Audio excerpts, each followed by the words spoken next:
لیکن مفتی صاحب یہ بتائیے گا، یہ تو بڑی ایک عجیب و غریب بات ہے. ابھی بھی دیکھیں نا، یہ 12 کی تاریخ کی کوئی سرٹن نہیں ہے. اس میں بھی یہ جو ڈاکٹر طارق فضل چودھری صاحب کے ایک کمیونیکیشن کی بات ہو رہی ہے جس میں وہ لائکلی کہہ رہے ہیں.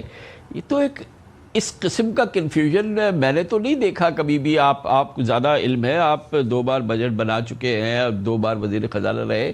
یہ کیا ہے؟ مطلب آخری دن تک یہ آپ کو نہیں پتا ہے کہ آپ نے کیا بات کرنی ہے، کیا چیزیں طے کرنی ہے؟ بجٹ کی تاریخ تو آپ کو، بجٹ کا ہفتہ آپ کو تو 1 سال پہلے سے پتا ہوتا ہے کہ اس سال ہم نے بجٹ دینا ہے. یہ سب سے امپورٹنٹ ایونٹ ہے پورے سال کا، فائنینشیل ایئر کا. اور اس کے لیے تو ظاہر ہے کہ یہ ایک عجیب سی کیوٹک سچویشن لگ رہی ہے ڈاکٹر صاحب.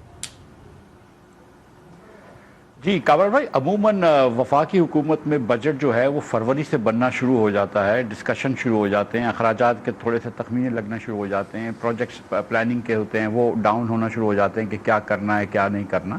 کیونکہ ظاہر ہے آپ پورے ملک کی پالیسی بنا رہے ہیں، 25 کروڑ کا ملک ہے، تو یہ ایسا تو نہیں ہے کہ لاسٹ منٹ پہ آپ نے بندر باٹ کر لیا اور ڈیسائیڈ کر لیا کہ اچھا تم اتنے پیسے لے لو، میں اتنے پیسے لے لیتا ہوں، باقی عوام سے لے لیں گے. سو یہ بڑی عجیب سی بات ہے. اور آبویسلی جو انویسٹرز ہیں، پاکستانی ہوں، غیر ملکی تو بہت کم ہیں، ان کے لیے بھی یہ بڑی تشویشناک بات ہے. اور جیسا شہباز نے کہا کہ IMF کے لیے بھی بڑی عجیب سی بات ہے کہ یہ کیا ہو رہا ہے. میں اس پہ ایک ساتھ یہ بتاتا چلوں کہ 1200 ارب روپے اگر صوبوں سے وفاق کو چلے جاتے ہیں، یا 1700 ارب کی پہلے بات تھی اور شاید یہ بات تھی کہ وہ 3000 ارب روپے ابو دا لائن ڈیفنس کے نکال لیں گے تو اس کا امپیکٹ صوبوں پہ 1700 روپے پڑے گا اور سم تھنگ لائک دیٹ. تو اس سے ہمارے وفاقی بجٹ کا یا قومی بجٹ کا فرق نہیں پڑے گا، صرف وفاق کے اوپر بوجھ کم ہو جائے گا، لیکن قومی بجٹ اتنا ہی ڈیفیسٹ اتنا ہی رہے گا، قومی خسارہ. کیونکہ صوبوں کے جو اس سال کا سرپلس تھا وہی بیسکلی وفاق کہہ رہی ہے کہ ہم کو اگلے سال آپ دے دیں.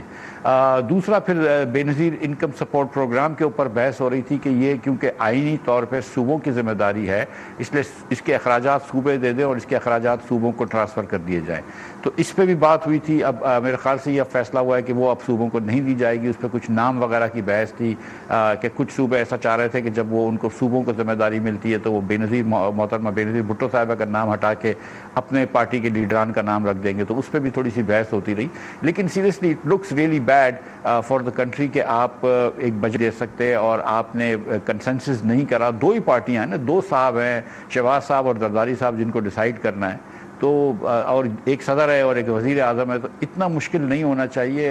اٹ ٹیلز یو کہ there is trouble in paradise. جی ڈیفینیٹلی ٹربل ان پیراڈائز. بھائی یہ جو ہم لوگ جو ہیں، ہم پاکستانی جو ہیں، پاکستان کے نظام کو جانتے ہیں، ہم کنفیوژنس کے عادی ہیں. ہم اس طرح کی چیزوں کو دیکھتے ہیں کہ آخری منٹ تک کوئی فیصلہ نہیں ہو پاتا، چاہے وہ 1 سال پہلے بھی ہو سکتا ہو تو نہیں ہو پاتا. یہ IMF کا کیا حال ہو رہا ہوگا جب وہ دیکھ رہے ہوں گے کہ یہ کیا ہو رہا ہے اس ملک میں، جہاں اتنا یہ پروگرام جو ہے وہ اس لیول پر پہنچا ہوا ہے کہ یہ ابھی تک یہ نہیں ڈیسائیڈ کر پا رہے کہ بجٹ 8 کو آئے گا، 1 کو آئے گا، 10 کو آئے گا، 12 کو آئے گا نہیں آئے گا. کیا ہے مطلب وہاں پہ کیا ہو رہا ہوگا؟ سر ظاہر ہے کہ جو کچھ تو IMF کے لوگ جو یہاں پہ بھی ہوتے ہیں اور وہاں پہ بھی جو ہوتے ہیں وہ پاکستانی اخبار روز پڑھتے ہیں. پہلا صبح اٹھ کے سارے اخبار پڑھتے ہیں اور ان کو اردو اخبار کی بھی ترجمے وہاں پہ مل جاتے ہیں اور ان کو کافی اندازہ ہوتا ہے پاکستان کا. لیکن اوبویسلی دس لک سلی. اور 12 ویسے میں آپ کو بتا دوں کیونکہ 13-14 چھٹی اور 15 دن کا کم از کم ٹائم ملتا ہے نیشنل اسمبلی کو ڈسکس کرنے کا. تو 12 از ایبسولوٹلی لاسٹ ڈے. اگر آپ 15 کو بجٹ نہیں دیں گے تو بجٹ ٹائم پہ پاس نہیں ہو سکے گا. سو 12 really is the last day اور 15 سے آپ کی ڈیبیٹ شروع ہونی ہے. جو 2 مرتبہ شہباز بھائی نے بات کی ہے ہنٹ دے کے، میں اس پہ بھی کر دوں کہ بڑے افسوس کی بات ہے. آپ سیاسی نظام کو دیکھیں اور IMF سیاسی نظام بھی دیکھتا ہے کہ ایک کولیشن پارٹنر جو ہے اس کو دوسرے کولیشن پارٹنر پہ اتنا بھی یقین نہیں ہے کہ وہ الیکشن میں کیا رزلٹس آئیں گے یا ان کے من پسند رزلٹس آئیں گے یا نہیں آئیں گے، کہ انہوں نے کہا کہ نہیں پہلے الیکشن رزلٹس آنے تو پھر بات کریں گے. یعنی کہ گلگت بلتستان کے الیکشن کے رزلٹ کو اس پس منظر میں دیکھیے کہ ان کی رائے جو تھی وہ ہم نے پاکستان کے بجٹ کے پروسیس پہ قربان کر دی. کہ کیونکہ تاکہ بجٹ کم از کم پاس ہو جائے، ورنہ ان کی رائے جو بھی ہو. سو مطلب یہ اس لیول پر ہم لے کر آ گئے ہیں کہ اس قسم کی ڈیسیشن میکنگ ہو رہی ہے. اور جو آپ نے ابتدائی میں بات کی کہ یہ شہباز صاحب کا 5واں کنسیکیٹو بجٹ ہے، جو کہ ریکارڈ ہے. کسی وزیر اعظم نے پاکستان میں ایک ساتھ 5 بجٹ پیش نہیں کیے گئے. تو اب بجٹ کے اندر بھی آپ دیکھیں نا کہ اگر آپ آخری دن بات کر رہے ہیں، آپ نے این ایف سی کا ایک the most fundamental important Pakistan کے فسکل پالیسی کا جو ریفارم تھا وہ این ایف سی ریفارم کرنا تھا، وہ شہباز صاحب 5 سال سے نہیں کر پائے. اس سال بھی کسی کولیشن پارٹنر نے ان کو منع کر دیا کہ ہم تم سے ایگری نہیں کریں گے چاہے جو بھی تم کر لو. اس لیے پھر انہوں نے کہا اچھا چلو اس سال ہم کو مدد کر دو. تو جو فنڈامنٹل ریفارم ہو رہا تھا وہ نہیں ہو رہا. یہ صرف پیسے کی لین دین اس سال کی ہو رہی ہے کہ والنٹریلی طور پہ آپ ہم کو پیسے دے دیں. جو مجھ جیسے لوگ کہہ رہے تھے کہ پرسنٹیج کم کرو تاکہ فیوچر میں جا کے وفاق کا ڈیفیسٹ کم ہو سکے، وہ اس میں پھر بھی نہیں ہوگا. لیکن اس کے علاوہ دیکھیں اب یہ جو پی ایچ ڈی پی کے اوپر بھی بڑی بحث ہوئی ہے کہ آپ کتنا P H D P Sindh میں خرچ کریں گے، کتنا پنجاب میں خرچ کریں گے، جس کو ہم سسٹینیبل ڈیولپمنٹ گولز بولتے ہیں. وہ بیسکلی ایم این ایز کو پیسے دینے ہوتے ہیں. اس کو کتنے پیسے دیں گے؟ احسن اقبال صاحب خود کہہ رہے ہیں، شہباز صاحب نے ٹویٹ بھی کیا، شہباز رانا نے، کہ یار یہ 87 ارب روپیہ ہم نے کولیشن کی خاطر رکھنے کی خاطر خرچ کر دیا. یہ میرے آپ کے پیسے ہیں. ہر مرتبہ پاکستانی جب صابن خریدتا ہے تو 20% ٹیکس دیتا ہے، 18%. جب بچے کا دودھ خریدتا ہے تو وہ 20% ٹیکس دیتا ہے. اور یہ 87 ارب روپے میرے اور آپ کے پیسوں کے جو ہیں یہ دے رہے ہیں کہ یار یہ کولیشن کو رکھنے کی کاسٹ ہے. مطلب this is the level of decision making. پھر آپ دیکھ لیجئے کہ 5 سال میں کیا ریفارم ہوا ہے. تو مفتاح بھائی اب اصل چیز تو یہ ہے کہ جو این ایف سی کے معاملے پہ جو اتنا بڑا ڈسپیوٹ ہے، نیشنل ڈسپیوٹ ہے، یہ تو ابھی پھر سیٹ باقی ہے. اس کے لیے ہمیں obviously کانسٹیٹیوشنل امینڈمنٹ کی ضرورت ہے. تو یہ تمام چیزیں اب ویٹ کریں گی 28th amendment in the constitution of Pakistan, اس کا بھی انتظار باقی ہے. اور ابھی اس وقت جو ہے یہ بینڈ ایڈ کے ذریعے ہم اس مسئلے کا چھوٹا موٹا حل ڈھونڈ رہے ہیں.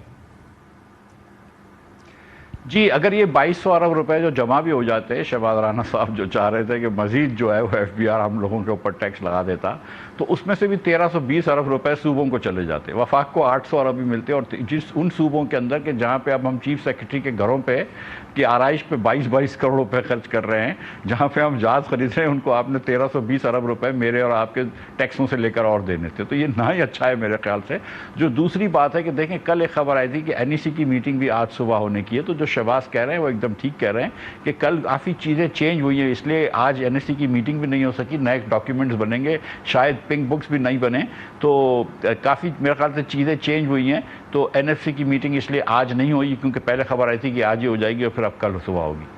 تو اب نیکسٹ سٹیپ ہوگا کیا؟ جو پروسیجرل چیزیں ہوتی ہیں وہ کیا ہے جس سے کہ یقینی ہم آپ نے پہلے فرمایا اس میں بڑا وزن ہے کہ بہرحال 12 تاریخ کو بجٹ آنا ہے، اس کے بعد پھر ٹیکنیکلی آپ کے پاس وقت ہی نہیں بچے گا اس کو ڈیبیٹ کرنے کے لیے. تو 12 تاریخ کو بجٹ آ جائے گا. تو اب وہ اگلے 2 دن کیا ہوگا؟ سر 13 تاریخ کو ٹپکلی جو ہے وہ ایک technical briefing F B R بھی دیتا ہے اور پھر اس کے بعد پریس کانفرنس ہوتی ہے فائنانس منسٹر کی. 15 سے آپ کی ڈسکشن شروع ہو جائے گی اسمبلی کے اندر. میں تو کل صبح سے بات کر رہا ہوں، میں آج رات سے کل کیا ہونا ہے، پرسوں کیا ہونا ہے. کل این ای سی کی میٹنگ ہونی ہے اور سوری معذرت این ای سی کی میٹنگ ہونی ہے اور آپ کا یہ سارا اپروول آنا ہے پلاننگ ڈویژن کے اخراجات کا، صوبوں کے اور وفاق کا. اس کے بعد دوسرے دن آپ کی survey of Pakistan economic survey release ہوگا اور تیسرے دن بجٹ لے ہوگا. اس کے بعد اب کیونکہ نیشنل اسمبلی کی جو اسٹینڈنگ کمیٹی ہے وہ دیکھتی ہے، تو اب نوید قمر صاحب کے پاس بجٹ جائے گا اور 15 دن وہ اس کو دیکھیں گے اور اس کے بعد پھر وہ بل جو ہے وہ پاس کریں گے کمیٹی سے اور پھر آتا ہے. پہلے ایک زمانے میں یہ 2 سال سے ہوا ہے، اس سے پہلے سینٹ کی قائمہ کمیٹی دیکھتی تھی اور اب نیشنل اسمبلی کی کمیٹی دیکھتی ہے. تو ان کا بھی بڑا انفلوئنس ہے اور ڈیورنگ دس ٹائم میرے خیال سے یہ آئی ایم ایف سے بات کریں گے اور اگر آئی ایم ایف کو بھی پھر اس میں رد و بدل کرنا ہوگا تو یہ 15 دنوں کے اندر اب رد و بدل ہوگا. میرا یہ بیٹ ہے کہ جو پہلا پریزنٹ ہوگا بجٹ، اس سے جو بجٹ پاس ہوگا اس میں کافی فرق ہوگا.